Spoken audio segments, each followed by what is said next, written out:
बदला जाए दृष्टिकोण यदि तो इंसान बदल सकता है।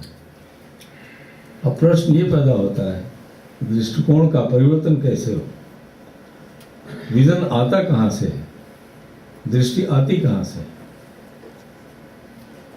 ये विजन है क्या। ये हमारे आपके अंतःकरण में, करण एपरेटस को कहते हैं। परमात्मा ने अंदर का जो एक एपरेटस दे रखा है उसमें सबसे इंपॉर्टेंट एपरेटस है, उसका नाम है अचेतन मन, सबकॉन्शियस माइंड।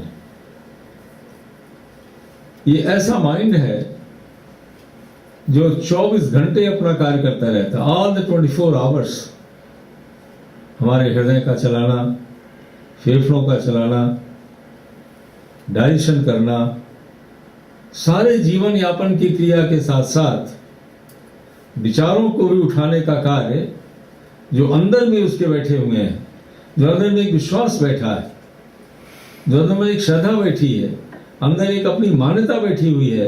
वो मान्यता कहाँ बैठती है जाकर के, अचेतन मन में बैठती। अचेतन, चेतन का मतलब वो बात को समझ नहीं सकता लेकिन स्टोर हाउस का काम करता है। अचेतन उसको कहते हैं सब कॉन्शियस।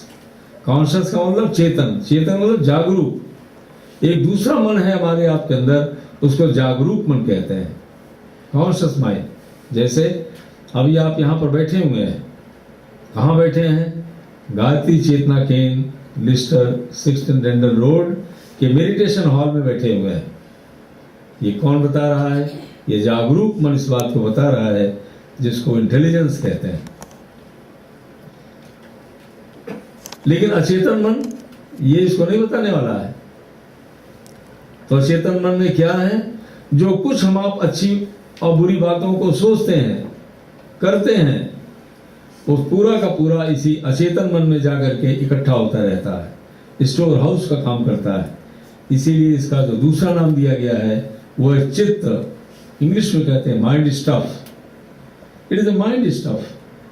सारी चीजें इसमें स्टफिंग होती हुई चली जाती है, गुड और बैड। और जब कभी भी वैसा वातावरण बनता हुआ चला जाता है तो जो मान्यता हमारी बैठी हुई है, विचारों से और कर्मों से,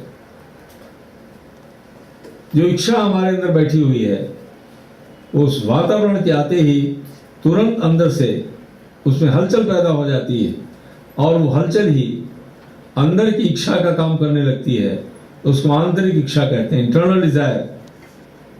और वो अंदर से इच्छा उठते ही विचार उसमें मदद करने लगता है। बाहरी मन इंद्रियों को आदेश देने लगता है और शरीर वैसे ही कार्य करती हुई चली जाती है। वास्तव में हमारी आपकी शरीर और हमारा आपका मन, इसका कहीं कोई दोष नहीं होता है। ये तो केवल एक ओबीडियंट सर्वेंट की तरीके से किसकी बात को मानते हैं, अंदर में बैठी हुई जो हमारे संस्कार हैं, जो हमारी अंदर की इच्छाएं हैं, उनके आदेश का पालन करते हैं और बात आगे बढ़ती चली जाती है।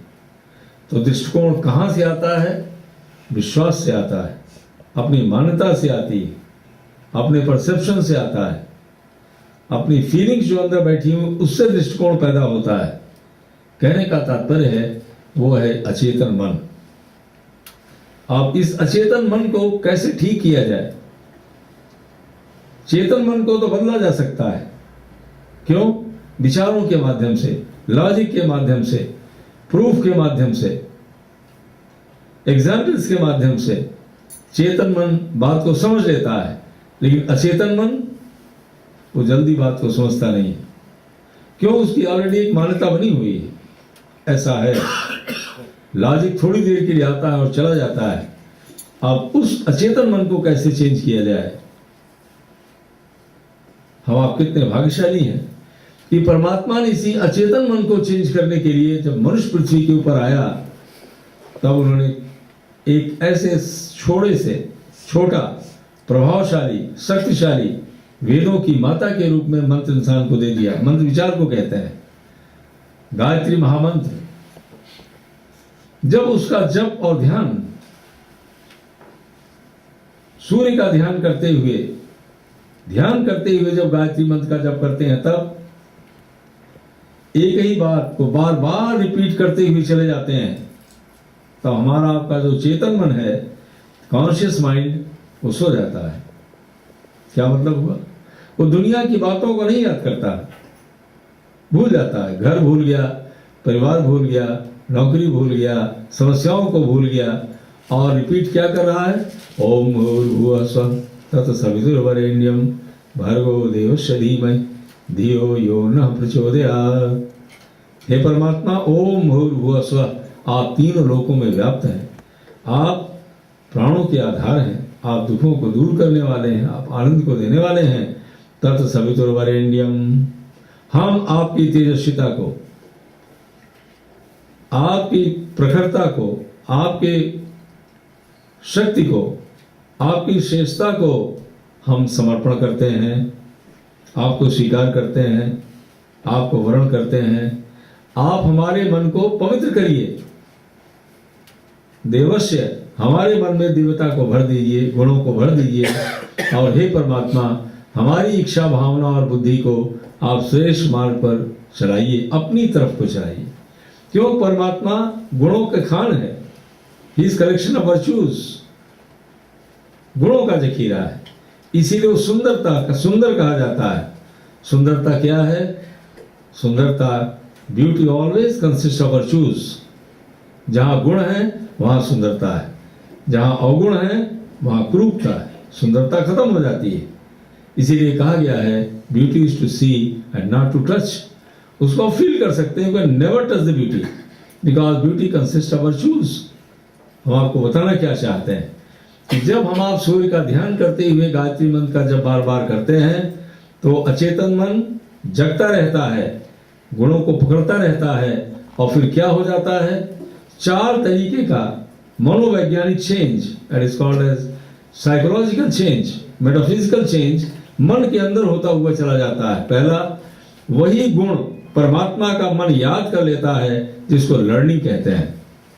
वो धीरे धीरे धीरे धीरे वो गुण मन के अंदर बैठ जाता है, उसी को कहते हैं रिटेंशन, रिटेन हो गया। और जब वो गुण किसी पुरुष के मन में बैठ जाता है तो उसका स्वभाव बदल जाता है। वही व्यक्ति जो ये आज बहुत दूसरों को परेशान करने वाला था, वही उदार हो जाता है। और फिर रिटेंशन के बाद तीसरा होता है रिकॉल। कितनी अच्छाइयां मन के अंदर बैठी हुई हैं, और अच्छाइयों की परत निकल करके सामने आने लगती है, और आदमी अपने अच्छाइयों को याद करने लगता है, और अंत में रिकॉग्निशन हो जाता है। उन्हीं गुणों को वो महसूस कर लेता है, फील कर लेता है। बस इसी को कहते हैं दृष्टिकोण का परिवर्तन। अंदर का मन ये मान लेता है कि नहीं, हम तो इंसान हैं, हमको पशु के कार्य को नहीं करना चाहिए, हमको उदार होना चाहिए, हमको न्याय करना चाहिए, हमको श्रेष्ठ बातों में विश्वास करना चाहिए। ये विश्वास, श्रद्धा, that is devotion, dedication and faith, ये कहाँ बैठती है? अचेतन में बैठती है। ये गायत्री महामंत्र का जप इन्हीं 4 प्रक्रियाओं के माध्यम से, learning, retention, recall and recognition के माध्यम से दृष्टिकोण को बदल देती है।